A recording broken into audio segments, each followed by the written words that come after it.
The Poco F1. When it came out in 2018, it was the flagship killer. I mean, there was no reason not to buy that phone. For 22,000 rupees, you could get a phone that could give you the same performance as an 80,000 rupees Galaxy Note 9. Yes, the body was made out of plastic, and yes, the display is LCD, but the performance, the cameras, the same face unlock tech as Apple, it was all there and it was really good. But then, silence. For almost 2 years, there was no news of a new phone. There were only rumors. Rumors of the K20 Pro being the new Poco F2, and even about the brand being shut down altogether. It was a time of internal company politics between Poco and Xiaomi trying to decide the fate of the company. And after all that, we finally have the Poco X2, a true budget not a flagship, but a budget phone, and a really good one. So let's talk about it.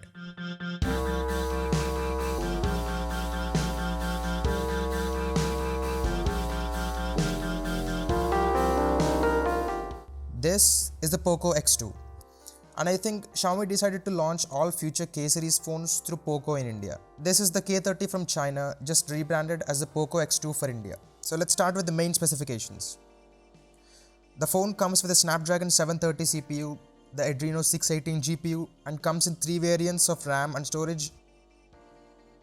The design of this phone seems routine until you look at the back of the phone.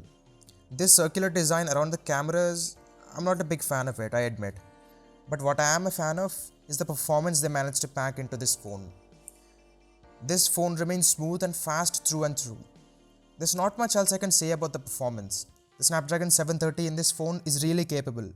Paired with a 6GB of RAM, it can handle PUBG in high settings. No lag, no frame drops, just clean, uninterrupted and immersive gameplay. And it has a good heft in the hand, and its display is big and bright. Speaking of that, the display. This is the first time I tried a 120Hz display, and it is magnificent. Oh, the smoothness. I wish I could show this to you guys, but it's not possible through YouTube. This is something you have to experience yourself. If anyone you know owns this or any phone with a 120Hz display, just try it. And I think this trend of high refresh rate displays is the best one in the smartphone market right now. And the panel itself is a beautiful 6.6-inch LCD 1080p panel that looks great. And this panel also has the front-facing cameras in it. It's a punch-hole setup of 2 cameras. There is a 20MP main camera and a 2MP depth sensor to take better portrait shots in selfie mode. The photos from these cameras are pretty good, and there's good detail, and I think Xiaomi seems to have improved the exposure control in its processing, because the lighting here is well under control, and the depth sensor does help in getting better portrait photos. The edge detection, although artificial, is good enough. Although I would have liked a wide angle on the front, but I guess that's a little too much to ask at this price. And the back cameras too are really good. And the highlight of the 4 cameras is that 64MP high resolution camera, the brand new Sony IMX686. Sony is back with its successor to the IMX586, and it is definitely an improvement over the previous generation. There's clearly more detail captured here, and the colors look really good. And I also want to compare this camera with its previous generation, the Sony IMX586. At first glance, there isn't much difference except the colors, but there is a noticeable difference in the detail of the photo when you zoom in a little bit. Software does a good job in showing colors in both cases, but it seems like it has been better optimized for the IMX686. These photos are taken under different lighting conditions, yes, but the IMX686, or its software at least, was making the photos brighter than it was. There's a 120-degree wide-angle camera that looks great with its wide field of view. It has good detail and good colors. It can be as good as it gets. And the remaining 2 cameras are a depth sensor to take better portrait photos with its extra depth information, and a macro camera to take super close-up photos like this with great detail. I personally would have liked a telephoto camera instead of the macro camera, but okay. And for what it's worth, this macro camera is decent. And the video you can take with these cameras is just as good. This is a 4K 30fps sample from the main 64MP camera, and as you can see, the software stabilization is doing a great job at stabilizing the video, and the video looks really good as well. The software and the camera are handling the bright and uneven light through the trees here as well as any other phone. Pretty good.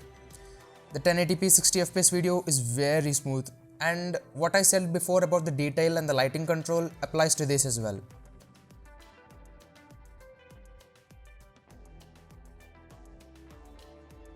Moving on, this phone has a big 4500 mAh battery, and you even get a 27 watt fast charger in the box this time. And that 27 watt charger can charge this big battery from 0 to 50% in just 30 minutes. And it will be fully charged in 1 hour. When it is at full charge, it will easily last the entire day with charge to spare. Those are the main things, but there are some other things you should know about this phone. You might be wondering where the fingerprint scanner is. It's on the side here, integrated into the power button. And I think this is just as convenient as an in-display or a rear-mounted fingerprint scanner. But it's definitely faster than an in-display fingerprint scanner.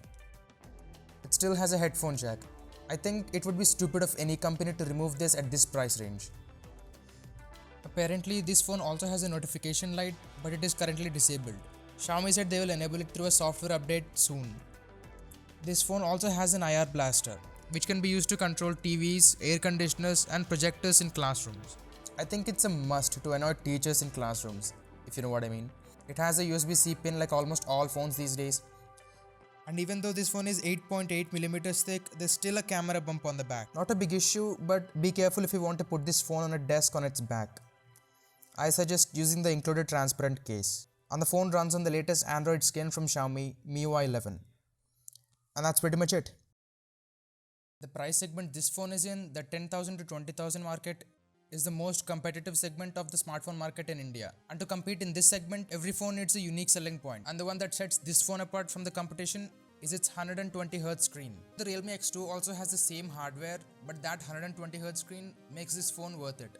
So which one would you buy?